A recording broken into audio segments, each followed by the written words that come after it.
Nous allons maintenant illustrer graphiquement les résultats que nous venons de voir. Pour cela, on va utiliser le même graphique que l'on avait utilisé pour illustrer le nombre de solutions de l'équation f de x égale 0 quand f est une fonction polynôme du second degré ax2 plus bx plus c.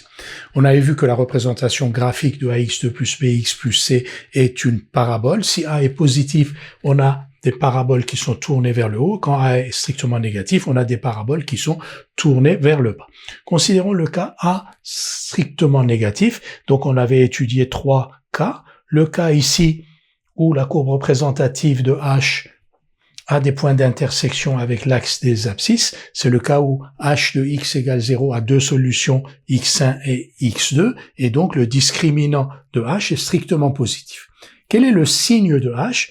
On voit que h est négatif pour x inférieur à x1, que h est négatif pour x supérieur à x2, et que h est positif entre x1 et x2, c'est-à-dire qu'effectivement h est du signe de a en dehors des racines, et du signe contraire de a, c'est-à-dire positif, entre les racines. La même chose ici, g est du signe de a, c'est-à-dire négatif, sauf en x0 où g de x0 égale 0. Et là, delta est strictement négatif puisque f de x égale 0 n'a pas de solution, la courbe représentative de f n'a pas de point d'intersection avec l'axe des abscisses, et on vérifie bien que cette fonction f est strictement négative, qu'elle est du signe de a. La même chose ici a est strictement positif.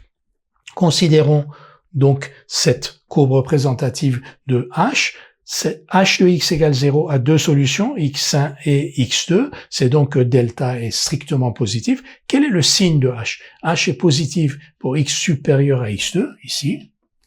H est positif pour x inférieur à x1, positif c'est-à-dire du même signe que a, et h est négatif pour x compris entre x1 et x2.